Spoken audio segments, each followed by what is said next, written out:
இன்றைக்கி அம்மாஸ் கிச்சனில் போகிக்காக தேங்காய் போளி பண்ண போகிறேன்.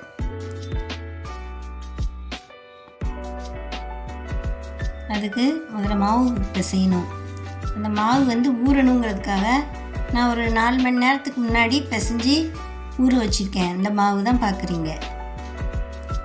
இப்போ எப்படி பிசைகிறதுன்னு பார்க்கலாம்.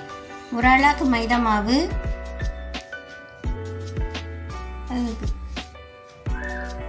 கொஞ்சம் மஞ்சள் பொடி,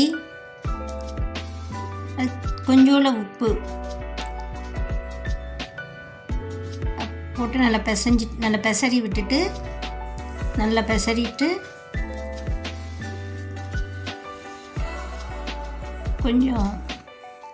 கொஞ்சம் நல்லெண்ணெயும் நெய்யும் நான் கலந்து வச்சுருக்கேன். அதில் ஒரு கொஞ்சத்தை விட்டு நல்லா பெசரிட்டு அதுக்கப்புறமா கொஞ்சம் கொஞ்சமாக தண்ணி சேர்த்து பிசையணும். ஒரு 3 டீஸ்பூன் விட்டேன். நல்லா பெசரிட்டு அதுக்கப்புறமா கொஞ்சம் கொஞ்சமாக தண்ணி விட்டு பிசையணும். மாவு கொஞ்சம் தளராக தான் இருக்கணும். தளராக இருந்தால் அது 4 மணி நேரம் ஊறினா தான் நல்லா சாஃப்டாக போலி நம்ம விரிக்கிறதுக்கு நல்லா வரும்.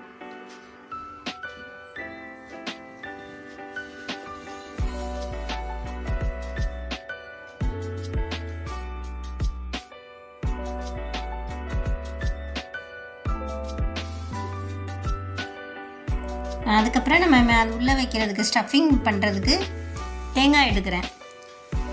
ஒரு ஆளாக்கு தேங்காய் கொஞ்சம் மிக்சியில் போட்டு ஒரு சுற்றிடணும். சுற்றினா அது நல்லா ஈவனாக ஆயிரும், இன்னும் போல் ஆயிரும். சுற்றிட்டு வந்துடுறேன். 2 ஏலக்காயும் போட்டுக்கணும், வாசனையாக இருக்கும். சுற்றிட்டு வந்துட்டேன். இப்போ அதுக்கு வெல்லம் நான் ஒரு ஆளாக்கு தேங்காய்க்கு நான் அரை ஆளாக்கு தான் போட்டிருக்கேன். வெல்லம் போதும்னு சொல்லிட்டு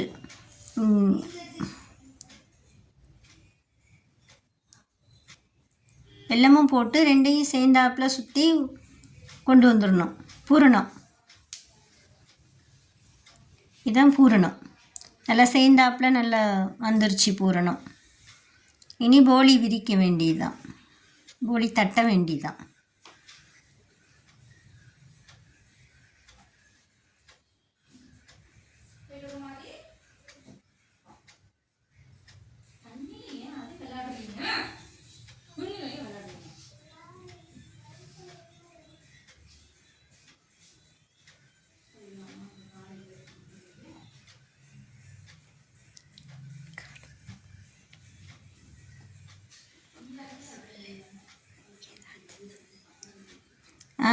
ஸ்டவ் பற்ற வச்சு முதல்ல கல்லை காய போட்டுக்கலாம். தோசைக்கல்லை நான் தோசைக்கல்லில் தான் பண்ணுறேன். தவா இருந்தால் தவாலையும் போட்டுக்கலாம். வாழை இலையை எடுத்து அதில் கொஞ்சம் எண்ணெயை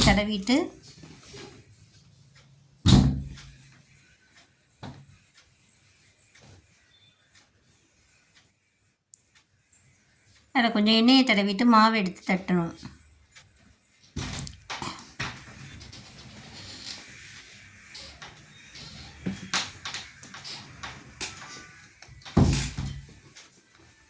ஒரு சின்ன சைஸ்,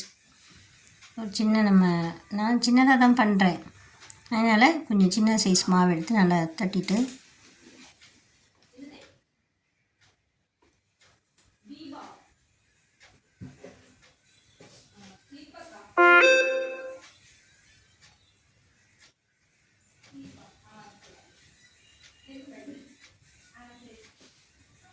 போலி அந்த பூரணத்தை எடுத்து உள்ளே வச்சுட்டு ஒரு ஸ்பூன் வச்சுட்டு அப்படியே நைஸை தட்டி விட்டுற வேண்டியதான்.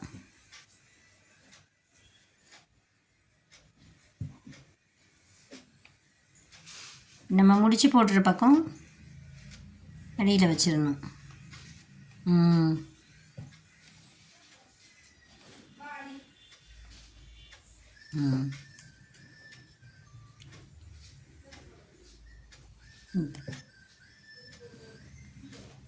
இல்லை கொஞ்சம் மெல்லிசாவோ கொஞ்சம் நம்ம விருப்பப்படுற ஷேப்பு நல்லா தட்டிட்டு அப்படியே நல்லா 2 பக்கமும் நல்லெண்ணெயும் நெய்யும் நான் கலந்து வச்சுருக்கேன். அதை ஊற்றி தான் நான் சுடுறேன்.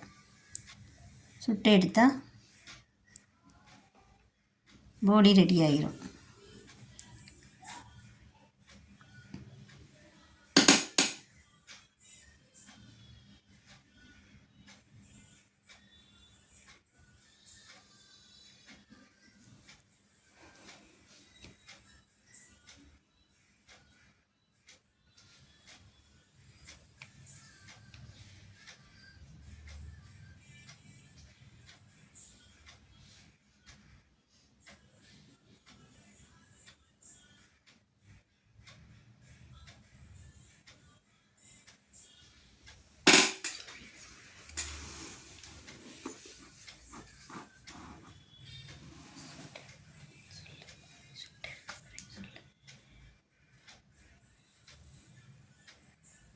நல்ல 2 பக்கமும் நல்லா வேக வச்சு எடுக்கணும்.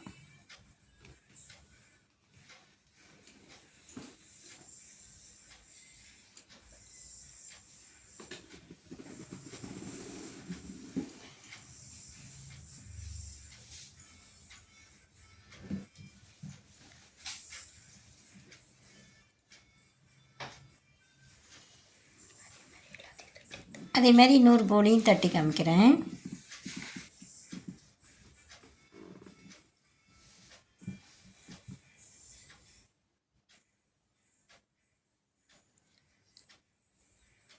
நெய் இன்னும் கொஞ்சம் கூட விடலாம், ஆனால் நான் அளவாக தான் விட்டுருக்கேன், போதும் அப்படின்ட்டு.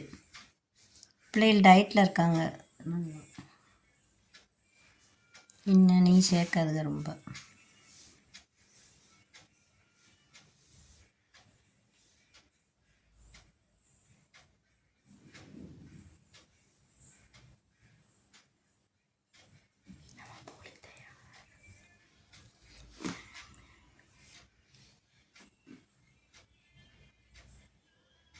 நல்லா சாஃப்டாக வந்திருக்கு, போலி நல்லா சாஃப்டாக வந்திருக்கு.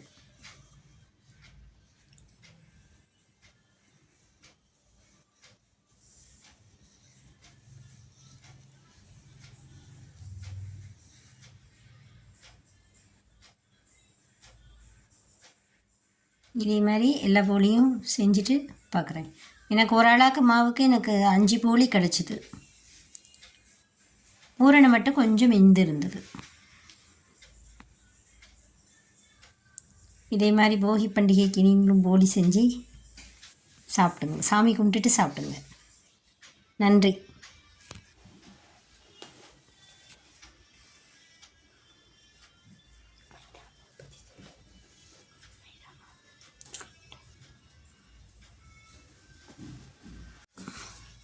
மைதா மாவில் தான் நான் போலி பண்ணியிருக்கேன். என்றைக்காவது ஒரு நாள் தானே, வருஷத்தில் ஒரு நாள் தானே, அதனால் சேர்க்கல தப்பு இல்லைன்னு நினைக்கிறேன். அதனால் செஞ்சேன்.